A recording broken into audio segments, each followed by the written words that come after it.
خلق الإنسان علمه البيان الشمس والقمر بحسبان والنجم والشجر يسجدان والسماء رفعها ووضع الميزان ألا تطغوا في الميزان وأقيموا الوزن بالقسط ولا تخسروا الميزان والأرض وضعها للأنام فيها فاكهة والنخل ذات الأكمام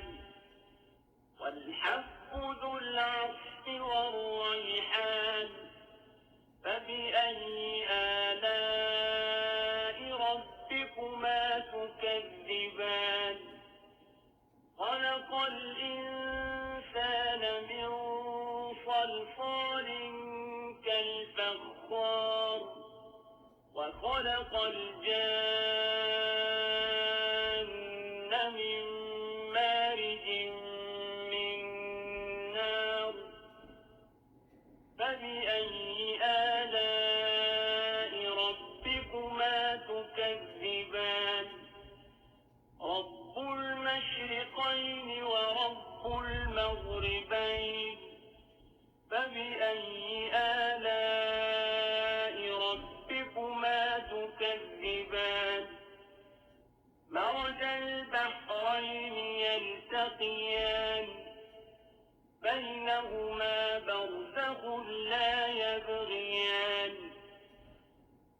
فبأي آلاء ربكما تكذبان يخرج منهما اللؤلؤ والمرجان فبأي آلاء ربكما تكذبان وله الجوار المنشآت في البحر كالأعلام فبأي آلاء ربكما تكذبان كل من عليها فان ويبقى وجه ربك ذو الجلال والإكرام فبأي آلاء ربكما تكذبان يسأله من في السماوات والأرض كل يوم هو في شأن فبأي آلاء ربكما تكذبان سنفرغ لكم أيها الثقلان فبأي آلاء ربكما تكذبان يا معشر الجن والإنس إن استطعتم أن تنفذوا من أقطار السماوات والأرض فانفذوا لا تنفذون إلا بسلطان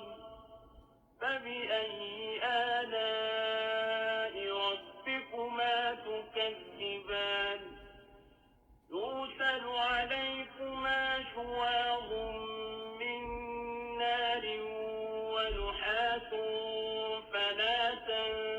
تنتصران فبأي آلاء ربكما تكذبان فإذا انشقت السماء فكانت وردة كالدهان فبأي آلاء ربكما تكذبان فيومئذ لا يسأل عن ذنبه إنس ولا جان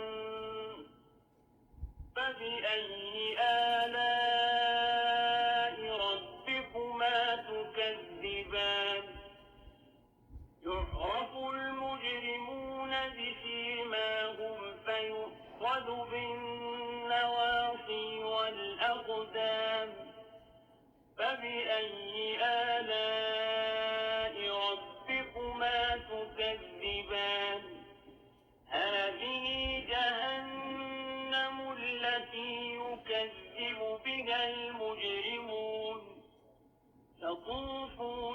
بينها وبين حميم آن فبأي آلاء ربكما تكذبان ولمن خاف مقام ربه جنتان فبأي آلاء ربكما تكذبان ذواتا أفنان فبأي آلاء ربكما تكذبان فيهما عينان تجريان فبأي آلاء ربكما تكذبان فيهما من كل فاكهة زوجان فبأي آلاء ربكما تكذبان متكئين على فرش بطائنها من استبرق وجنى الجنتين دان فبأي آلاء ربكما تكذبان فيهن قاصرات الطرف لم يطمثهن إنس قبلهم ولا جان فبأي آلاء ربكما تكذبان كأنهن الياقوت والمرجان فبأي آلاء ربكما تكذبان هل جزاء الإحسان إلا الإحسان فبأي آلاء ربكما تكذبان ومن دونهما جنتان فبأي آلاء ربكما تكذبان مدهامتان فبأي آلاء ربكما تكذبان فيهما عينان نضاختان فبأي آلاء ربكما تكذبان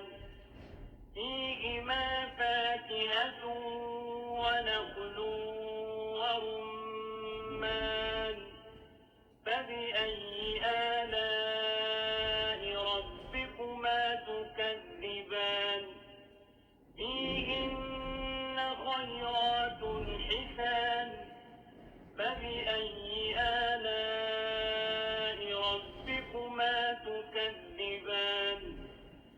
حور مقصورات في الخيام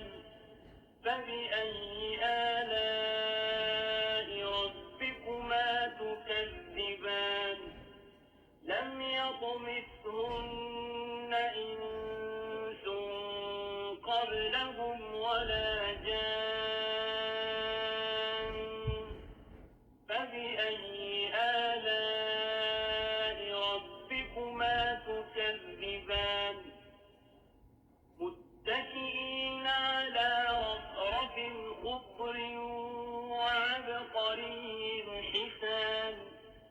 فبأي آلاء ربكما تكذبان تبارك